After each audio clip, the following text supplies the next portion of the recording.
Bonjour tout le monde, bienvenue à notre émission du podcast. Le podcast On se donne en Outaouais, on se donne de plein de façons. Podcast produit par la Fondation Santé Gatineau. Jean Pigeon, votre animateur, ça me fait plaisir de vous revoir encore une fois. Merci d'être à l'écoute, merci de nous écouter, merci de partager, merci de commenter. Ça fait plaisir de vous faire découvrir différentes facettes de la santé et des services sociaux. Et sans plus tarder, j'aimerais vous présenter mon invité aujourd'hui. Je vais dire docteur tout de suite. Mais pour les besoins d'entrevue, on est bien à l'aise. On va dire Geneviève. Donc, comme à l'habitude, vous êtes des habitués, les gens qui nous écoutent. Je laisse toujours mes invités se présenter. Donc, j'aimerais découvrir avec nos auditeurs qui est Geneviève, docteur Geneviève. Ça nous fait plaisir de t'accueillir et je te laisse le micro. Voilà, tout simplement comme ça. Bien, ça me fait plaisir d'être là. Tu m'as invité ici à titre de directrice des services professionnels. Yes. Donc, moi, je suis la directrice un petit peu des médecins de l'hôpital. Oui. Dans mon rôle, moi, j'ai comme un rôle de surveillance des chefs de département puis du CMDP. Puis ça, c'est un rôle de surveillance de la qualité des actes médicaux. Ça veut dire s'assurer qu'on fait de la bonne médecine. Oui. Ou surveiller qu'on s'assure de faire de la bonne médecine. Puis j'ai un rôle de voir à l'organisation des soins, s'assurer que les chefs de département gèrent leur département pour maximiser l'accès aux soins pour les patients. En gros, ça ressemble à ça. Donc, la docteure Gagnon, c'est, je vais vulgariser un peu, une image un peu de la patronne qui dirige, on va parler de l'abréviation CMDP dans quelques instants, qu'on va découvrir, mais c'est la patronne un peu de l'organisation de tous les médecins, tous les professionnels de la santé, avec des mandats de s'assurer que tous les départements vont bien. En gros, c'est ça. OK.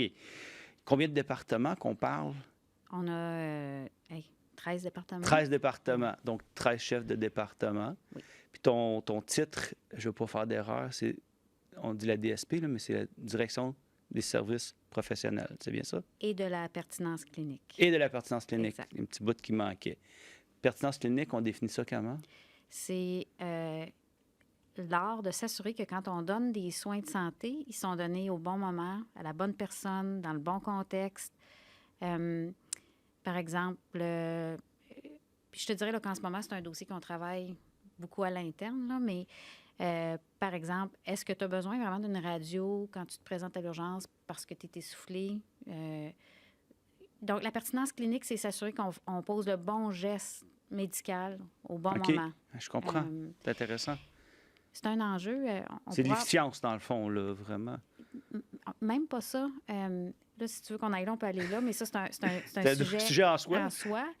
Mais il y a une étude qui est sortie en 2010, ou dans ces eaux-là, où on faisait la démonstration qu'à peu près 30 des gestes que les médecins posent pour faire un diagnostic ou même pour un traitement, 30 étaient inutiles, voire potentiellement dangereux, c'est un gros mot, là, mais qui peut avoir un effet moins bon sur un patient. Un patient se présente, il y a des symptômes, puis on ne trouve pas la raison, puis on décide, bien, je vais y faire un test. Bien, oui. Le test, il peut donner un résultat qui nous oblige à faire d'autres tests ou qui génère des inquiétudes, alors que le test n'était pas requis ou nécessaire. Initialement. C'est une grosse bataille, surtout, là. Je dis bataille parce que je le vois de même. Avec la pandémie, le manque d'infirmières, le manque de technologues, ça a été dans les nouvelles dernièrement. Oui, on va en parler. Il faut qu'on soit ultra pertinent dans ce qu'on fait pour s'assurer que le bon patient a le bon test et qu'on n'est pas en train d'empêcher des patients d'avoir accès aux tests en faisant des tests inutiles. Là. Fait que je veux dire, on t'a juste ton titre. Oui, je suis dans la parenthèse, mais je trouve ça super important. Dans le fond, si c'est dans le titre, c'est super important, c'est fondamental. Et en effet, on pourrait probablement faire un podcast juste sur ce côté-là qui est super pertinent. Je m'intéresse toujours je m'intéresse toujours à la personne. Je te pose la question, est-ce que tu es de la région? Naturellement, tu es une docteure, tu es étudiant en médecine. Ton parcours un peu, c'est quoi? Je pense que j'ai un parcours un peu atypique là, par rapport aux autres médecins. Moi, je ne suis pas de la région. Je m'excuse, je fais un petit peu dans le micro. Entendez-vous? Non. OK, parfait. Ça va très bien. Je ne suis pas de la région. Je suis née à Québec, mais on a beaucoup bougé dans la province avec ma famille. Puis j'ai continué à être pas mal nomade comme ça dans ma vie par la force des choses. Moi, j'ai eu mes enfants avant de faire ma médecine. Ah, OK. Puis j'ai fait ma médecine sur le tard, là, j'avais 29 ans. Wow. Ouais. Puis tu as pratiqué à quel niveau? À l'urgence. À l'urgence, urgentologue. Donc, Oui. tu t'es spécialisé comme urgentologue. Puis tu t'es établi dans l'Outaouais en quelle année? En 2007, je suis venue faire ma résidence ici. OK. En 2009, j'ai commencé à pratiquer ici. Tu es tombé en amour avec la région? Je voulais revenir ici.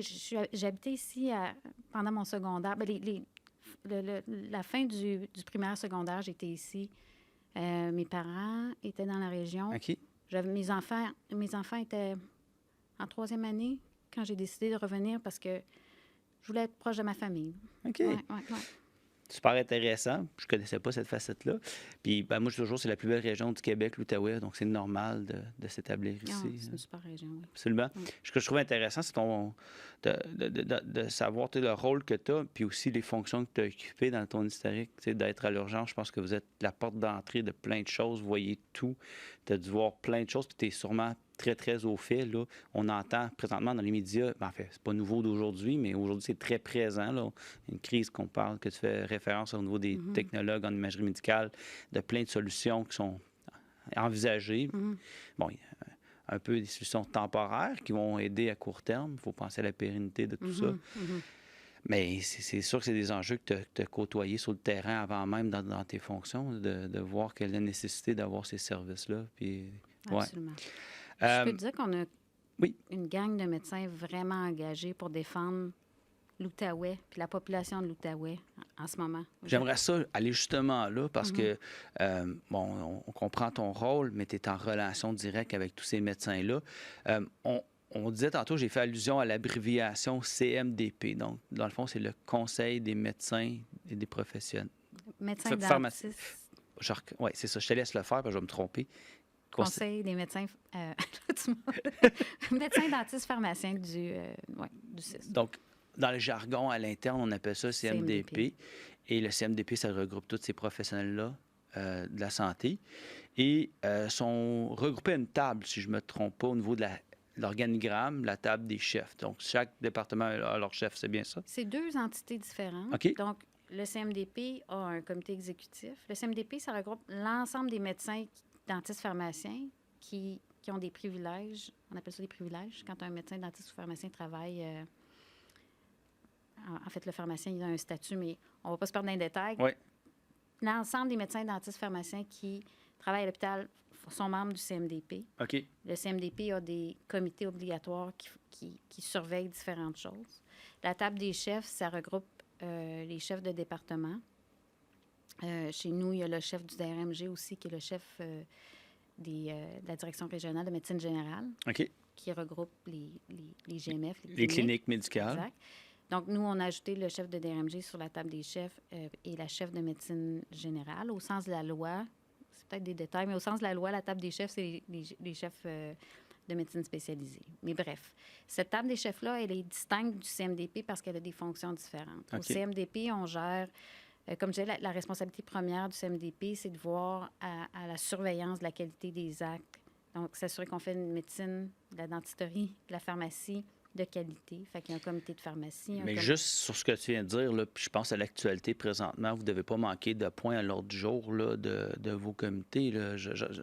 On a entendu Dr Bonneville, qui est le chef... Le président du CMDP. Exactement, oui, le président. Excuse-moi, j'ai dit chef, le président du CMDP. Mais c'est sûr que si votre rôle, c'est justement d'être en train de regarder ce qui se passe, les besoins, etc., dans le contexte actuel, la pénurie de main-d'œuvre doit être un facteur important d'un sujet de discussion, le manque d'effectifs, les risques reliés à une pétition qui a circulé, qui a été poussée. Donc, c'est sûr que ça doit être une préoccupation énorme dans le travail que vous faites. Je vais faire une petite distinction. Moi, mon patron immédiat, c'est le PDG. Qui est Dr Bilodeau qu'on a reçu au podcast, exactement. Puis moi, je suis redevable envers Dr Bilodeau de certaines choses dans l'établissement, dont l'organisation des soins. Ouais. Le CMDP a un rôle conseil auprès du PDG. Okay. Fait qu'on est 2 entités différentes. J'ai, dans mes responsabilités, de surveiller le CMDP. Fait que j'aime ça me dire que je suis boss de Peter. Mais je ne suis pas vraiment son boss. Mais mon rôle, c'est quand même, si j'estime qu'on n'est pas assez... quand j'estime, c'est pas moi, Geneviève Gagnon, mais la direction des services Je professionnels. comprends. Si on estime qu'il y a des travaux qui sont pas suffisants, qu'on n'est pas assez loin, tu sais, on a un regard sur surveiller ce qui se passe au CMDP, mais c'est on est deux entités différentes, la Oui. direction des services professionnels puis Et le CMDP. Oui. Donc, moi, je peux pas dire à Peter, va faire une sortie, arrête de faire ça, mais je peux lui dire, tu sais, dans les dossiers d'évaluation de la qualité de l'air, il faut aller à droite ou à gauche. Oui, oui. Puis on a une relation où on travaille vraiment ensemble sur ces dossiers-là. Donc, les initiatives qui ont été prises par Peter, moi, personnellement, je les appuie. Ouais. Mais c'est vraiment je peux pas...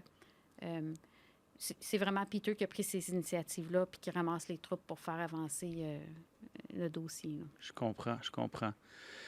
Tes relations avec les médecins pour l'autre volet qui n'est pas le CMDP, c'est vraiment d'agir, comme tu disais tantôt, au niveau de les appuyer dans toutes les préoccupations de leur secteur, de leur... Tu sais, moi, je suis un levier pour quand ils ont des demandes, ils veulent avec la développer direction des choses. générale, carrément. Là, Oui. c'est par toi que ça passe. Oui. Et ces recommandations-là vont être acheminées au niveau Exact. de la direction générale. On est aussi, tu sais, nous, on est nos propres ressources humaines. Fait que c'est aussi nous, à la direction, qui recrutons, qui sanctionnons, qui faisons les suivis. Fait qu'on est... Parce que je vais aller là parce que c'est un peu nébuleux. Tu sais, ça, on entend les médecins ne sont pas employés du CISO, Exact. sont employés de l'État. C'est là, en fait, que tu vas en disant bien, vous êtes vos propres services parce que c'est tous des travailleurs autonomes, n'est-ce pas? Oui. Puis vous devez quand même avoir un processus qui est géré par ton volet au niveau de l'embauche, au niveau de des suivis, puis tout ça. Une distinction que j'aime faire, là, quand les médecins sont des travailleurs autonomes, Oui. mais l'autonomie du médecin, elle s'exprime dans ses décisions vis-à-vis de son patient. Moi, je ne peux pas dire à un médecin, traite pas, choisis tel traitement. OK. S'il y a un dossier de qualité de l'air qui dit hey, ça, c'est pas le bon traitement, ça peut passer par la qualité de l'air. Mais l'autonomie du médecin, c'est dans sa décision clinique et dans sa responsabilité à l'égard du choix qu'il a fait. Fait que, tu sais, Ouais. si tu choisis une chose, ça n'a pas marché, c'est toi qui es responsable du choix. Ouais. Mais on a quand même des règlements. C'est encore plus mêlant parce qu'il y a quand même des règlements de CMDP. Ah, je suis bien, mais c'est oui. nous autres qui est comme un peu responsable de s'assurer qu'ils sont appliqués. Absolument, je Puis comprends. il y a des règlements de service puis de département. Puis, tu sais, c'est quand même... Le médecin est un travailleur autonome, mais il travaille dans une boîte où il y a des règlements, Oui. il y a un code de conduite, il y a des obligations comme n'importe quel employé aurait là, vis-à-vis de l'établissement puis vis-à-vis les services puis les départements. Est-ce que je ne veux pas te mettre sur le spot, là, mais au niveau du nombre de médecins, de pharmaciens, est-ce qu'on évalue? On a le chiffre, on a 629 médecins, mais tu sais, ça pourrait être plus ou moins 10, mettons. Oui. On a, là, j'espère, mon chef de pharmacie va me trucider, mais je pense que c'est 75 pharmaciens. Je m'excuse. Quand on parle de Carl. pharmaciens, là, on parle des pharmaciens qui travaillent au CIS, là, juste pour le préciser. Exactement. C'est pas Jacques Coutu ou C'est ça. FMP. Ouais. 45? Puis des pharmaciens qui travaillent autant en CHSLD, je ne me trompe pas, Oui. que dans le milieu hospitalier. J'imagine qu'il y a un volet peut-être au niveau de l'hôpital Pierre-Janet, au niveau Oui. des pharmaciens aussi. Y a-tu dans d'autres milieux? Bien, tous les milieux où il y a des médicaments qui sont dispensés, il y a des soins pharmaceutiques d'une forme ou de l'autre. Là. Il y a des milieux... On est en pénurie de pharmaciens, comme on l'est Ça pour doit les autres. pas être évident de recruter des pharmaciens, là, je veux dire. C'est pas évident de recruter des Ben, pharmaciens. enfin, je dis pharmacien, ça pourrait être n'importe quel Mais professionnel. là. même les pharmaciens, ils travaillent un petit peu dans l'ombre. Hein? Puis Ouais. moi, en tout cas, j'ai beaucoup gagné à apprendre des pharmaciens. Les médecins, on est un peu moins dans la... les pharmaciens sont très rigoureux, Ouais. sont très pragmatiques, très... Fait que, oui, nos pharmaciens ont de la misère à recruter dans la région. Je pense que le travail en établissement, c'est moins attirant que le travail en communauté. J'imagine. Puis comme pour les autres professions pour lesquelles on a des difficultés d'embauche, bien, on est un peu loin du reste du Québec. Il y a l'Outaouais, c'est... Puis comme tu disais tantôt, l'Outaouais, c'est tellement une belle région. Et pourtant, on devrait Ouais. les attirer. Puis les dentistes, qui est Oui. le dernier volet. Puis ça, au niveau des dentistes, y en a-tu beaucoup aussi, des dentistes qui Il travaillent? y en a, mais j'aurais de la misère de dire le chiffre exact en ce moment. Ça fait quoi un dentiste à l'intérieur du CIS? Ça va travailler en CHSLD pour donner des soins? C'est-tu au milieu hospitalier aussi? Ou... Bien, oui, là, avec la santé publique, les dentistes travaillent aussi avec l'équipe de la santé publique pour offrir des soins. Puis les patients qui ont besoin, il y a des patients qui ont besoin du milieu hospitalier pour être opéré par un dentiste OK. parce que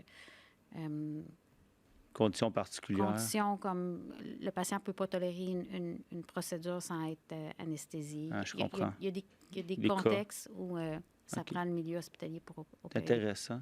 Je ne suis pas experte, là. Fait que je m'excuse aussi au chef de dentisterie si je dis niaiserie. mais- Pas du tout, pas du tout. On le fait découvrir, enfin, on découvre avec vous. Ça nous dresse pas mal la table un peu de ce fonctionnement-là qui est un peu mystérieux, je pense, pour les gens qui nous écoutent là, au niveau de la population, mais on comprend mieux avec ce que tu nous exposes. Ce que je voulais aborder avec toi aujourd'hui, c'est, bon, on est une fondation, on est là à aider, puis, tu sais, meilleur culpa tout de suite en partant dans ce sujet-là, mais, tu sais, la fondation aspire, puis c'est un peu pour ça que je t'ai invité au podcast, on aspire à être encore plus proche des médecins. Je vais dresser un peu le portrait, puis je veux qu'on en discute, mais je trouve que la Fondation, on a réussi uniquement quand on avait une demande d'un médecin ou qu'un médecin, je dis médecin, ça peut être un pharmacien, ça peut être... Parce qu'on a eu des projets de pharmaciens aussi, là, qu'on a soumis, puis de dentisterie. On a fait d'ailleurs un projet dans les CHSLD, faire des salles de dentisterie pour donner les soins. Donc, on a touché à tout le volet des membres du CMDP. Mais ce qu'on n'a pas réussi à faire, c'est d'attirer les médecins davantage. Tu sais, je posais la question sur le nombre tantôt, parce qu'il y en a beaucoup. Puis si j'avais à qualifier le nombre de médecins que je peux, moi, Jean Pigeon, directeur général de la Fondation, dire que je connais très bien, c'est une poignée seulement de gens avec qui on a eu la chance. Puis j'ai vraiment la chance de travailler, parce que c'est des gens souvent qui sont tout à fait exceptionnels. Tu sais, on parle d'un contexte de travail pas facile, là, mais j'ai... Et la Fondation a beaucoup d'admiration pour votre profession dans des conditions qui ne sont pas faciles, mais qui a une vocation de venir en aide à la communauté vulnérable. Là. Et ça, c'est tout à leur honneur. Mais ce qu'on aspire à la Fondation de faire, c'est d'améliorer ces conditions-là. Et c'est un peu ça mon portrait. Puis je cherche un peu conseil à comment on peut davantage attirer ces médecins-là, malgré les conditions pas faciles, les heures supplémentaires, la pénurie de main-d'œuvre. À ne pas oublier qu'en Outaouais, on a une communauté assez serrée, puis une communauté qui donne, par le biais de la Fondation, naturellement, puis que le goût, malgré toutes les mauvaises nouvelles, là, puis tout ce qu'on entend, puis on est beaucoup là-dedans présentement. Il y a un sondage qui est sorti il n'y a pas longtemps. Bon, il ne nous a pas appris grand-chose, mais il nous a encore démontré que la population a une vision qui n'est pas toujours évidente des délais d'attente, puis tout ça. On sait que les soins sont bons, hein, c'est un peu ce qui sort de ça, mais que c'est difficile d'avoir accès. Des gens qui sont en attente de chirurgie. Bon, c'est le portrait, je ne vais pas le répéter, on l'entend en masse. On a aussi des situations où il y a des risques de bris de service avec tout ce qui s'est produit en imagerie médicale. Mais au-delà de tout ça, moi, je me veux un peu le représentant de la communauté dans mon commentaire. Je pense pas que les gens veulent être spectateurs. Donc, comment on fait pour marier le fait qu'il y a des gens qui veulent aider, puis les professionnels qui sont pleins d'idées, puis qui sont sûrement en train de rentrer à tous les jours, stationner dans... J'ai l'image de professionnel qui arrive au travail, là, puis qui stationne, puis qui dit « Si j'avais un petit coup de main avec ça... » Et j'ai des exemples de ça qui ont fonctionné, mais je pense que si on arrivait à faire encore davantage à sensibiliser nos médecins, puis là, j'ai la chance de t'avoir avec moi aujourd'hui, est-ce que tu aurais un conseil, peut-être que mon équipe, mon conseil d'administration pourrait réfléchir, regarder des pistes qu'on pourrait explorer ensemble par rapport à aider à ce jumelage-là, puis faire en sorte qu'ils sentent que la communauté est présente. Là. Je pense pas que quand on va voir le médecin, malheureusement, on a tendance à avoir ce discours-là. Tu sais, c'est comme non, ça me fait mal, ça me fait mal là, tu sais, j'ai tel symptôme. Moi, le premier, tu sais, j'ai jamais été voir un médecin puis dire écoute, moi, je suis directeur de la Fondation, by the way, je peux-tu t'aider avec. Non, malheureusement, tu sais, il y a un processus, mais il est peut-être un peu mal connu. Fait que, grosse question, mais je te lance un petit peu cette question-là, cette réflexion-là. Comment on pourrait développer davantage? Créer des liens. Oui. Tu sais, si je me rapporte au... ça fait pas super longtemps que je suis en gestion, puis si je me rapporte au temps où j'étais sur le terrain à l'urgence, bien, c'était vraiment obscur. C'est quoi la fondation? Tu sais, à part, j'ai participé au cyclotour. À chaque année, j'achète mes billets pour la... La loto-santé. Exactement. Ça, c'était mon lien avec la fondation. Tu sais, quand la madame passait pour les vaccins, l'autre madame passait pour les billets. C'est une bonne technique. C'est ça. Mais... tu sais, maintenant que je suis en gestion, je me rends compte que les médecins, et je vais dire surtout les chefs qui s'impliquent, mais les médecins aussi terrain, ils ont des idées, ils ont le goût de s'impliquer, ils ont soif de participer de créer une communauté. Ça nous manque un petit peu, Oui, ça. hein? Puis, je pense qu'il faut qu'on trouve un moyen. Je te disais tantôt, je t'inviterai à la table des chefs. Je pense que ça serait déjà une bonne idée, mais je pense qu'il faut trouver un moyen de faire émerger ces idées-là, puis de susciter comme... De créer un espace où on peut dialoguer, mettons, entre la fondation puis les médecins. Puis je pense que ça serait pas difficile à faire. Tu sais, est-ce qu'on pourrait imaginer... je suis allée à votre truc de reconnaissance. Oui, la soirée de reconnaissance, oui, oui. Bon, il y a assez peu de monde qui je dirais, là, dans les médecins membres du CMDP, médecins, dentistes, pharmaciens membres du CMDP, Oui. qui connaissent cet événement-là. Mais, tu sais, on pourrait imaginer, les médecins, ils ont, comme je te dis, ils ont comme un peu soif de communauté. Oui. Est-ce qu'on pourrait imaginer un événement qui vise les médecins? Ouais. Ils ont besoin de lâcher leur lousse aussi, les médecins. Là, imaginons un événement à fondation, c'est les médecins qui s'impliquent. Les médecins aussi ont des moyens pour donner. Tu sais, Ouais. La cardio là, faisait un souper. C'est vrai, la cardio, c'était un département parmi tant d'autres, mais il y avait un souper avant la pandémie qu'on faisait annuellement Exact. avec eux. Oui, oui, oui. Ça levait, là, les Ouais, gens avaient de l'intérêt pour c'est ça, vrai. mais ce serait le fun d'imaginer un événement comme ça où on invite, tu sais, que c'est gros, assez gros pour... Je peux pas te dire, sur cette idée-là, que je trouve tout à fait génial, le nombre de donateurs que je connais qui voudraient appuyer ce genre d'initiative-là. Tu sais, je veux dire, c'est un public cible pour bien des gens là, de pouvoir réseauter, pouvoir échanger. Donc, c'est sûr qu'on pourrait monter un événement. C'est une très bonne idée. Je la note, cette piste-là. Là où moi, j'ai eu peut-être un certain succès avec la Fondation, c'est dans certains projets, puis on s'en parlait un petit peu, je les ai amenés, je les mets de l'avant pour les auditeurs. Un bon exemple, c'est en orthopédie. Puis, tu sais, Oui. pour les gens qui nous écoutent, puis s'il y a des médecins qui Oui. nous écoutent aujourd'hui, prenez note, là, parce que c'est des exemples palpables. Moi, je suis arrivé, le projet il était en train de se terminer à l'époque où je suis arrivé à la Fondation. Ça date quand même, là, 2014-2015. En fait, c'est venu d'eux. C'est carrément venu des orthopédistes. Tu sais, C'est venu d'un besoin. ouais. Puis, tu sais, je pense que c'est important de revenir un peu sur les bases de ce que je vais dire, là, parce qu'il y a encore des auditeurs, des fois, qui font comme crime. Comment ça qu'on a besoin d'aider tout le temps en santé, tu sais? Oui, ben, on a un système qui est financé par les fonds publics, puis on le voit carrément, là, présentement, tu sais, on ne peut pas compétitionner. Prendre un exemple concret avec des salaires de l'Ontario. Donc, tu sais, il a fallu des mesures au Conseil du Trésor pour bonifier les enveloppes, puis on le fait temporairement, on met des limites à ça. Hier, en fait, on a annoncé que c'était pour Raleigh Gatineau, je ne me trompe pas, on allait réévaluer. Donc, c'est ça, c'est du financement public.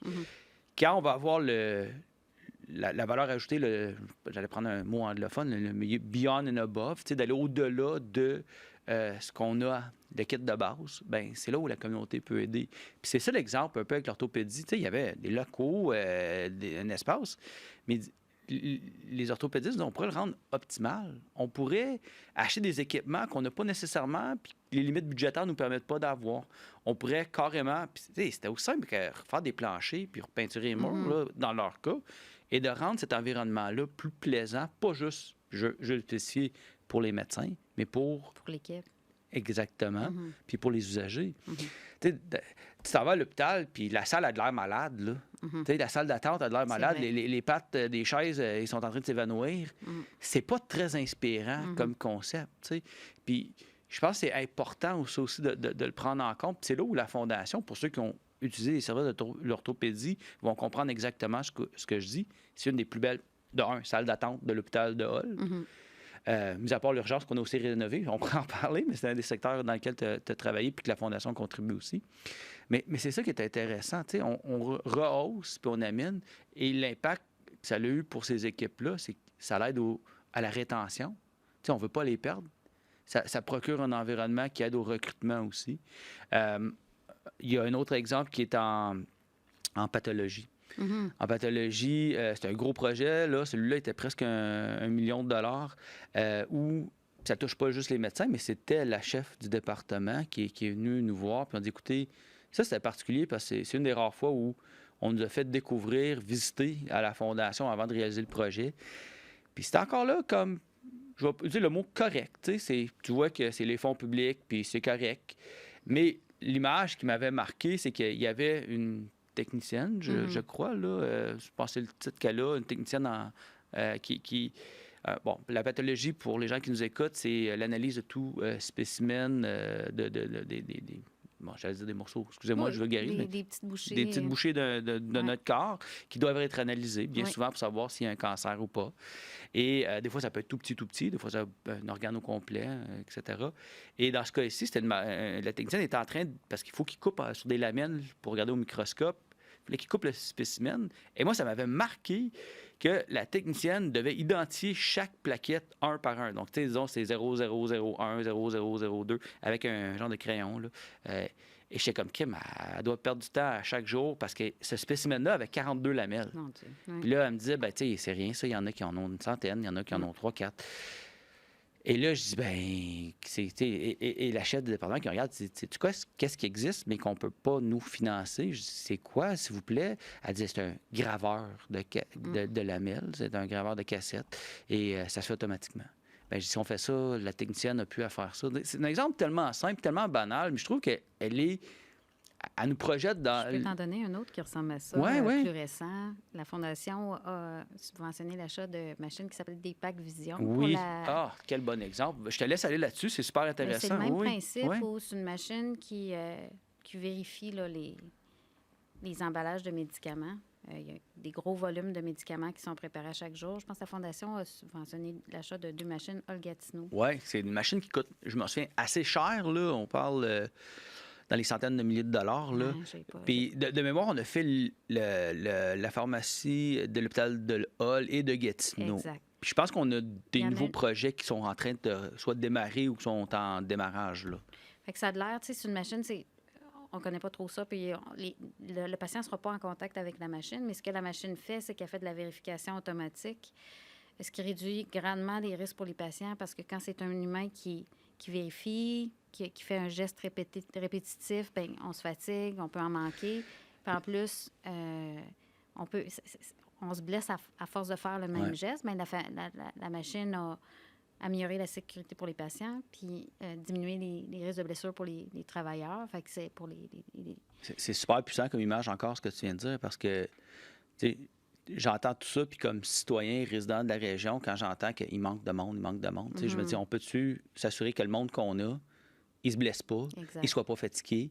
Je veux dire, je vais à la pharmacie, je comprends très bien ce que tu viens de dire, que, tu sais, on les voit, mais je peux juste m'imaginer à l'intérieur des murs de l'hôpital, le nombre de pilules qui doivent sortir de là, je veux dire, tu sais, on s'entend, là, c'est sûr que il y a beaucoup de... Je dis pilules, excuse-moi, c'est le sens figuré de la chose, là, mais l'erreur humaine est possible, mais d'avoir une machine, c'est ça qui fait le PackVision, qui scanne puis qui va vérifier qu'il n'y a pas d'erreur, qu'il n'y a pas de mauvais dosage, mauvais médicaments pour le patient. Bien, on peut utiliser cette intelligence-là robotisée? Oui. Mais il faut le dire, il faut que les gens qui nous écoutent le comprennent. Il n'y a pas les budgets pour faire ces acquisitions-là dans les enveloppes présentement. C'est à la communauté de le faire. Mais je trouve, encore là, l'image est forte, l'image est bonne. Je peux aller encore ailleurs dans améliorer les processus, tu sais. Puis je vais encore faire un lien avec des médecins. On a un pneumologue qui a eu beaucoup d'idées où il se disait, écoute, ça n'a pas de bon sens. On a acheté un endobronchoscope, je pense que je le dis comme il faut. Essentiellement, c'est pour faire une échographie des poumons. Et cet examen-là, il fallait aller à Montréal pour le faire. Elle existe, mais tu sais, je me dis, crime, faire un examen à Montréal, c'est quand même toujours bien. Là, les gens vont dire 2 heures, mais moi, je vais ajouter le trafic, là, parce que c'est peut-être au CHUM qu'il faut aller, payer le stationnement. C'est pénible. C'est pénible. Puis cet équipement-là, on l'a acheté avec des événements, des gens qui se sont mobilisés, dont le défi ski là, qu'on fait annuellement pour ça. Encore là, des projets que les médecins font comme Kim, j'ai mon outil. Donc, si lui pense qu'il y a peut-être un diagnostic rapide à faire, il y a l'outil pour faire son examen, Dr. Arnaud, là, pour le nommer, puis il peut le faire. Je pense à Dr. Arnaud, puis je peux peut-être justement faire avec mon lapsus un lien, mais Dr. Arnaud, je pense que c'était en 2017, il nous avait apporté l'idée on recule dans le temps, les technologies vont tellement vite, là, mais c'était au niveau des anévrismes, là, de pouvoir mettre des stents. Tu sais, aujourd'hui, c'est rendu la procédure normale, mais la petite histoire en arrière de ça, c'était pas la procédure normale à l'époque. Puis le gouvernement disait non, la procédure, là, on coupe, on ouvre, on va débloquer, et ça voulait dire des soins intensifs, ça voulait dire des risques énormes pour le patient. Ouais. Puis pour les gens qui savent peut-être pas c'est quoi un stent, ça, c'est super incroyable, là, mais on rentre à travers une incision dans la cuisse, on remonte l'artère, Puis on déploie un petit on déploie filet. un petit filet Ouais. qui ouvre, qui va débloquer. Certains patients, la majorité des patients, je comprends bien, retournent à la maison le jour même. Très peu de complications.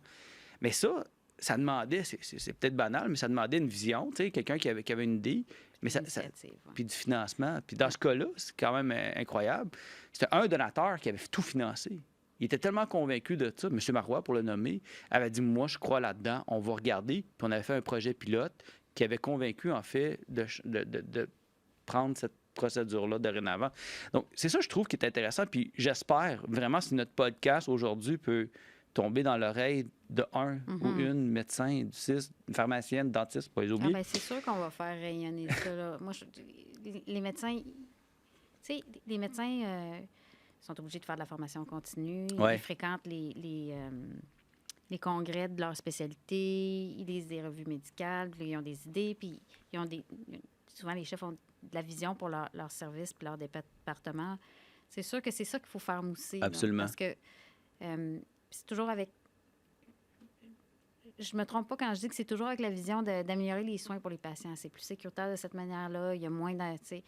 Les durées de séjour à l'hôpital sont moins longues avec cette technique-là, où on améliore l'ergonomie pour l'infirmière avec cet instrument-là. Ouais. C'est toujours avec l'idée de faciliter, améliorer ou amener une technique qu'on n'avait pas, mais qui réduit la charge pour le patient. Là. On n'a pas la prétention d'être en mesure de solutionner tous les problèmes. Là, ça ne nous appartient pas non plus. Mais je pense que comme communauté, puis je reviens là-dessus, de ne pas être spectateur, puis de sentir qu'on peut être partie prenante, puis qu'on peut vous appuyer, c'est super fort. Mais c'est concret. Puis c'est ça, en fait, il y a 123 projets qui roulent là, à la Fondation que vos équipes nous ont fait parvenir. Il y a plein de médecins impliqués, mais le côté en moi, c'est que je sais qu'il y en a encore plein de ces projets-là qui pourraient venir, puis c'est d'amener de l'espoir aussi. Tu sais, je pense que ces médecins-là, ils en ont...